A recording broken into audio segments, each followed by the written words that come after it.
shortcuts a lot, otherwise known as SCAL. Now the reason I'm doing this is because I haven't done any new SCAL tutorials for a very long time, and there are a lot of people who haven't seen any of my shortcuts a lot tutorials, and lots of new people that actually want them. When you open up Shortcuts a lot, this is what you are going to see. For the most part, it's going to be something like this. There will be variations because it depends on how you've got your program set up.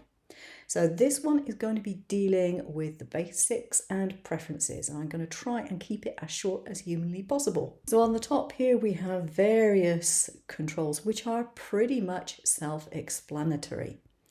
The one that you're going to need to set up first of all, however, is your cutter.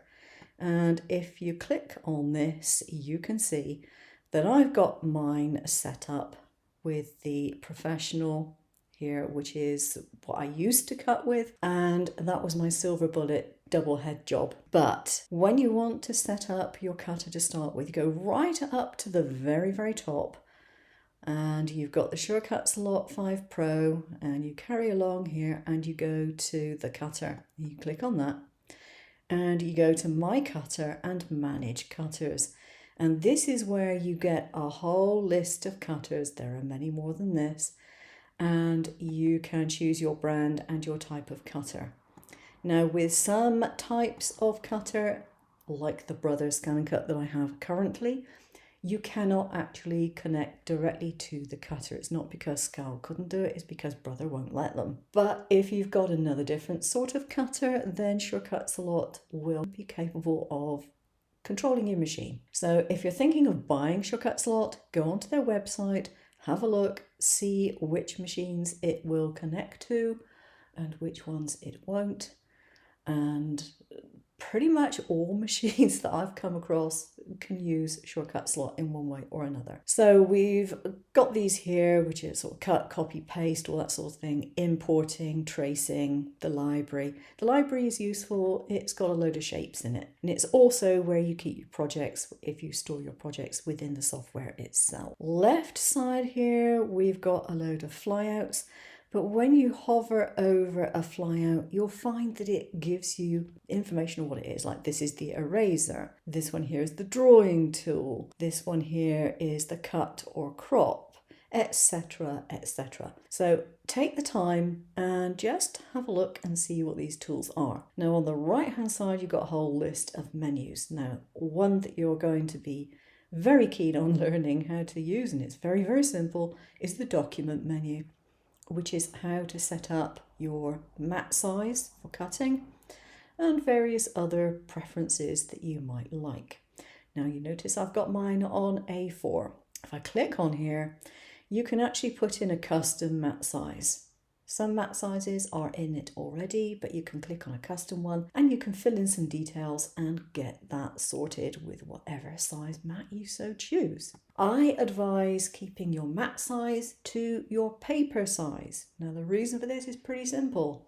If you've got a larger mat size and then you use a smaller paper size, what you've got on your mat won't necessarily fit on what's going to fit on your paper. It's as simple as that. It just makes it so much easier for you. And you can also, in most cases, use what's called as what you see is what you get, which means that whatever you draw on here goes in exactly the same position on your mat. Okay, that's what that one particular thing means. But the first thing that you need to do when you're altering your settings in Shortcuts a lot, and what this doesn't make a difference whether it's the Pro version or the other version, look at your preferences. Now most of these are pretty self-explanatory. So you've got remember the last mat size, auto scale the mat to fit the window, which means this will always fit in the window unless you do something else with it. Keep the mat visible, or you could have it so that you don't see the mat, but presumably you probably want to see it. The automatically switch property tabs based on current selection. I really don't bother with that. Warn me about too many fonts installed. Now I've got it ticked, but I've got a load of fonts and it hasn't warned me about any of it yet. Embed images in project files. So you want images of something on your project file so that when you have a little thumbnail, you see what you're looking at. And show menu font sample, well, that's pretty self-explanatory. So that's under the general. Now the next one we have is the editing. Constrain angles.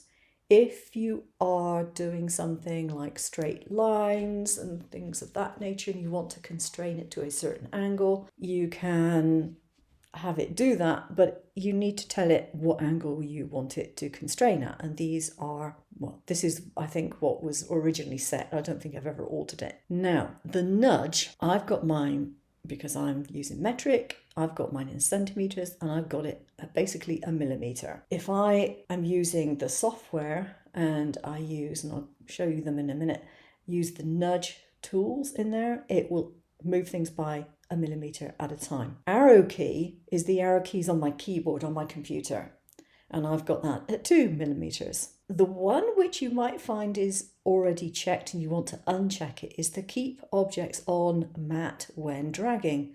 Because if you're designing something on here and you suddenly think, oh, I want to move that out of the way, it won't let you move it. Default shadow size, again, I've got mine set to a millimeter. You can alter it if you want a larger shadow on something, not a problem. Automatically simplify shape, simplify threshold. I've not altered this, and simplification is simply taking out extra nodes that don't really need to be there. And never fill open paths. Sometimes it's very important to know that your path is closed. And if you are using a color fill, if you have that checked, you will not be able to put a color on an open path. If your circle, for example, is not quite closed, it won't put the color in. And it's a very good way of making sure that you realize that you have an open path. Because sometimes if you want to put one object on top of another and join them up, if you have an open path, it won't do it. So that's an important thing to be able to ascertain, and it's an easy way of knowing that your path is closed. If it's got a color fill, it's closed. End of story. And then you have the store where you can go in and you can buy designs. I've never gone into it. I've never looked at anything in the store at all. And so I would then click OK, and you are pretty much set to go. Right, so on here we have our document.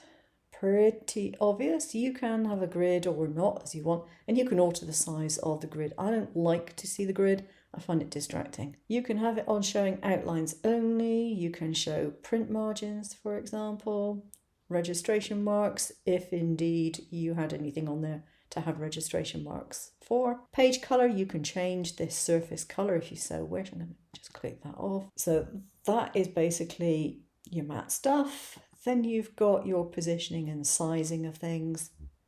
These are the little arrows that I mentioned earlier. These are the nudge arrows. So if you want something moved on your mat, it will nudge it in whichever direction you choose. These are your alignment tools for aligning objects, and you can either align to selection or you can align to page. Up to you. Keeping proportions on your sizes, rotation buttons and flipping, so from left to right and up to down, that sort of stuff. We have our color chart here. So we have our fill color, our stroke color, the opacity is pretty obvious. You have these alterations that you can make to the mitre of joints. I generally don't bother to alter them, and you can change the end caps on your lines. Now, line styles, there are a lot of them, and you can put your own in by using the edit. You can add your own if you so wish. So if you want a specific size dashed line, you can create it. The wrench. Now this is how you're going to be cutting something out. So you have the style. You can, independent of what you have on your design, you can choose to cut out a blackout or a shadow or whatever. You can weld things temporarily. If you have this clicked, the items on your mat will be welded together for the cut, but they're not altered in your actual file. It's solely for the cut that you're doing at the moment. Then you have clipping, which allows you to do clipping of patterns and such like. Cut line, this is on cut. Now, there are different types of cut lines that you can have depending on the cutter that you are using. In the silver bullet, I could cut, I could draw. We've got print and cut, cut only.